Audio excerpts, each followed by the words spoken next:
Take a trip back to the 1980s. It was the era of big hair, neon clothes, and blockbuster movies. But lurking just beneath the bright pop culture surface, a dark and terrifying story was being told. It was whispered in suburban neighborhoods, shouted from church pulpits, and sensationalized on national television. The story was that a vast underground conspiracy of Satanists was operating in plain sight. They were kidnapping children from daycare centers, performing horrific rituals in secret tunnels. They were hiding subliminal demonic messages in the grooves of rock and roll records. They were using the popular fantasy game Dungeons & Dragons to recruit your kids into their evil cult. For millions of Americans, this wasn't a horror movie. This was real. Police departments formed special task forces. Therapists claimed to be uncovering repressed memories of unimaginable abuse. Geraldo Rivera was opening Al Capone's vault, and also exposing Satan's underground to millions of terrified viewers. But what if the greatest conspiracy of all, was that there was no conspiracy? What if the secret tunnels, the animal sacrifices, and the armies of devil-worshipping daycare workers were nothing more than a shared cultural nightmare? A fantasy born from a perfect storm of social anxiety, junk science, and media hysteria. Today, we investigate one of the strangest and most destructive chapters in modern American history. This is the story of the Satanic Panic, a time when America went to war with a phantom enemy, and in the process, created a modern-day witch hunt. To understand how a nation could become convinced that its daycare centers were hotbeds of Satanism, you have to understand the profound anxiety of the era. The late 1970s and early 1980s were a time of massive social change, and for many, that change was terrifying. This created a powder keg of fear, and it only needed a few sparks to ignite. The first spark was the changing American family. For the first time in history, millions of mothers were entering the workforce out of both necessity and choice. This led to a brand new phenomenon, the widespread use of daycare centers. An entire generation of parents was handing their children over to strangers for the day, and this created a deep, unspoken cultural anxiety. Are my kids really safe?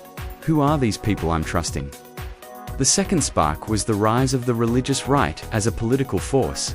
Christian fundamentalism surged in the late 70s, seeing the secular world as a corrupting, dangerous influence. They looked at the changing culture rock music, new attitudes about sex, and games that weren't about faith and family and saw the work of the devil. They were primed and ready to fight a spiritual war for the soul of America. And the third, most dangerous spark came from the world of psychology.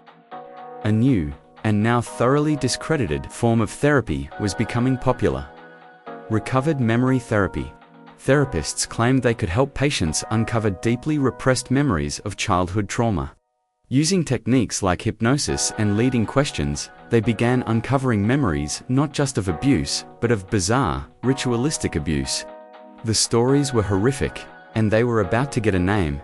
The match that lit the fuse was a single book published in 1980. Michelle Remembers, written by a Canadian psychiatrist and his patient, Michelle Smith. The book was presented as a true story. In it, Michelle, under therapy, remembers a horrific childhood where she was abused by a local satanic cult, which included her own mother. The book is a catalogue of horrors. She's forced to participate in rituals, witness animal and infant sacrifice, and is even visited by Satan himself. Michelle Remembers was a bestseller, and it did something crucial. It created the script. It provided a template for what satanic ritual abuse was supposed to look like. Suddenly, therapists, social workers, and police officers who had been hearing scattered, confusing stories from children now had a framework to fit them into. They now knew what they were looking for, and they found it in a quiet suburb of Los Angeles, at the McMartin preschool. In 1983, a single mother reported to police that she believed her son had been molested by a teacher at the school, Ray Buckey. The initial investigation was small, but the police brought in therapists from a local child abuse clinic who were believers in satanic ritual abuse. What happened next was a catastrophe. The therapists used highly suggestive, coercive, and frankly bizarre interview techniques on hundreds of children. They showed them dolls with anatomically correct parts, and asked leading questions like, "Did Ray ever take you into a secret room?" The children, eager to please the adults, often said yes. The questioning continued for months, with therapists praising the children for making more and more elaborate claims. Soon, the children's stories spiraled into the impossible. They described secret tunnels under the school. They talked about being forced to drink blood and eat feces. They described teachers flying and being flushed down toilets into secret ritual chambers. They claimed they had witnessed the sacrifice of animals, including a giraffe and an elephant, inside the preschool. None of it was true. There were no tunnels. No physical evidence of any kind was ever found, but that didn't matter.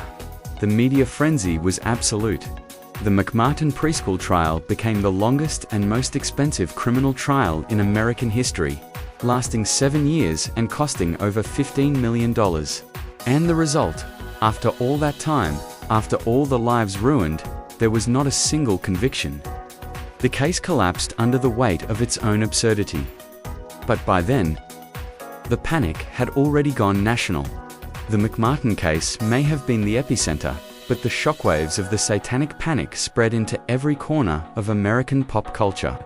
The media, far from being a skeptical watchdog, became the panic's primary exponent. Daytime talk shows, a new and hugely popular format, found their perfect subject. In 1987, Geraldo Rivera hosted a 2-hour primetime special called Devil Worship, exposing Satan's underground. It was a ratings blockbuster, presenting the wildest claims of satanic conspiracies as undisputed fact. It featured interviews with self-proclaimed satanic high priests and grieving parents, creating a terrifying narrative that was long on emotion and completely absent of evidence. Then, the panic turned to the music. A wave of hysteria erupted over backmasking, the idea that rock bands were hiding satanic messages in their songs that could only be heard when the record was played backward. Televangelists held seminars showing teenagers how to find these messages. Led Zeppelin's Stairway to Heaven supposedly contained the phrase, "Here's to my sweet Satan." The Eagles Hotel California was allegedly about a church dedicated to the devil. It was nonsense, but it led to record burnings and a congressional hearing. And finally, the panic came for the nerds. The fantasy role-playing game Dungeons & Dragons became a primary target. To outsiders, the game, with its talk of spells, demons, and magic, looked like a literal instruction manual for witchcraft.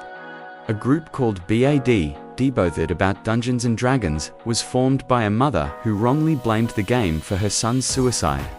They claimed D&D was a recruitment tool for satanic cults, causing psychosis and murder. The idea was laughable to anyone who actually played the game, but for millions of worried parents, it was a terrifying possibility. So, what was really going on? If there were no legions of Satanists sacrificing animals in daycares, why did so many people believe it? By the early 1990s, the panic began to burn itself out. The McMartin trial ended in acquittals. The FBI published a comprehensive report in 1992 stating that after years of investigation, they could find no evidence of any widespread criminal conspiracy of organized Satanists, and the psychological community finally and forcefully discredited recovered memory therapy, recognizing that therapists weren't uncovering memories. They were implanting them. The satanic panic is now understood by sociologists as a classic example of a moral panic. A moral panic is like a societal fever. It happens when a society becomes gripped by the fear that a particular group dubbed a folk devil is a threat to the established values and order. The media identifies the threat. Public anxiety explodes.